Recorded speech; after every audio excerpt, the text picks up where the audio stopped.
To get a sense from the community that lives with the memory of the persecution through its oral histories at the hands of Tipu Sultan. Joining me here in Melkote is Mr. Sampath Kumar. He's a member of the community that lives with that memory of Tipu Sultan and what happened at that time as well. Mr. Sampath, thank you first of all for your time. If we could just walk this way, sir, with me, because this is also our first time in this town. We just saw your beautiful temple as well. The first question I'd like to ask you, sir, is, you know, the Tipu issue itself, your community's memory. If you could tell us a little bit about what you know and what you remember and what you've been told by the elders of your community, sir. Yeah. First of all, we cannot say everything in the written histories because everything cannot be written and it could also be vanished also. So, what we heard from our ancestors is what I'm going to tell you. So it can be, I don't say that if it is not recorded in the history, it is false. So there is nothing like that. So there are so many things in the community as well as in the town. So what happened during that time?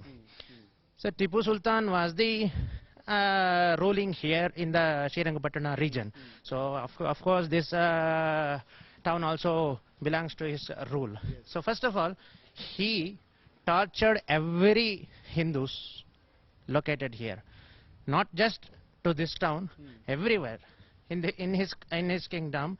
He tried to impose his ideology on the people, either to convert or to die. So that was the thing. And later part of that, he tried to demolish our language, Kannada language. He tried to impose his words into the language. Even today, we are seeing so many words are there in our government records are from their language. So apart from that, you could see these things over here. Just see this. These are all damaged. Have you ever seen a temple which even one murti over here is not correct? Because everything is damaged. He tried to cut every idol over here. Not only in this circle, also there is an inner circle. You could have visited the temple and have seen these things also. So these are all damaged during that time. So that is the thing one. After that, there was a massive massacre by his army, his Tipu army, and he himself. In Srirangapatna, at the Lakshmi Narasimha Swami temple. We are just coming from there. Tell us what you have been told about what happens from there. And the reason I'm asking also, sir, is because, like you said, this is through oral history. There are those who argue that there is no record of anything like this happening. But what have you been told about it? I have been told about these things is, it was a Narasimha temple, and on the day of Naraka Chaturdashi, people will gather there to celebrate the Deepavali festival. On that day, he knew that there was so many peoples are joined over there, and for a feast, and it is a right time to attack them, and we can do wonders from just this. According to him, wonders, not for us. According to him, wonders in just this incident. So he utilized the situation and attacked on every Brahmins over there, and not just to limited to the Brahmins, also to all Hindus. He tortured everything. People couldn't live at their home. He tried to impose so many taxes on them. So every day they were living like a dead body.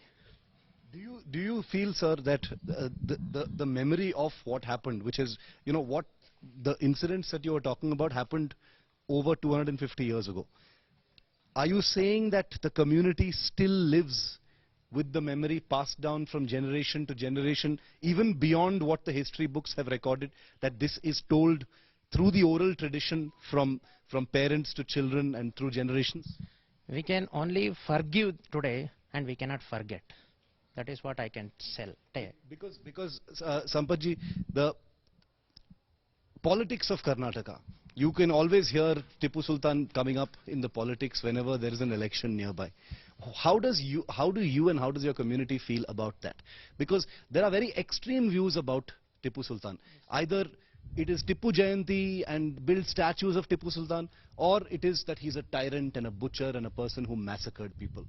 Do you think that is a fair assessment, that, or does there need to be a more reasonable depiction of him, because he is after all a historical figure? So every person has good qualities and bad qualities. If his good qualities are over his bad qualities, we can forgive his bad qualities and take up the good qualities. But when the bad qualities itself is at the peak and there is very, very little good qualities and it is at the bottom, how can we believe?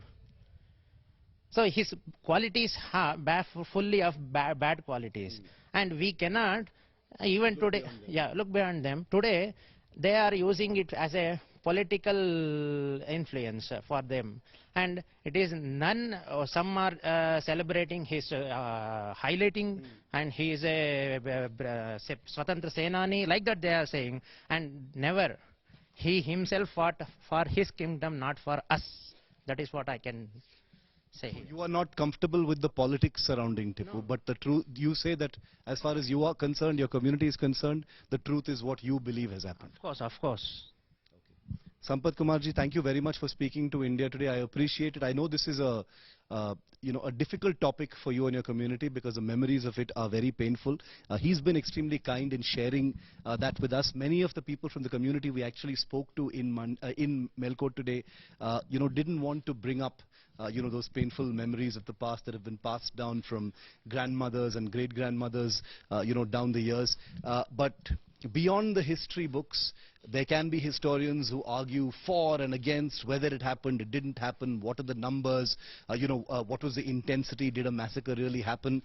The fact is, there is a community here in Karnataka that lives with that memory. So the question is, can they be denied that memory of Tipu Sultan?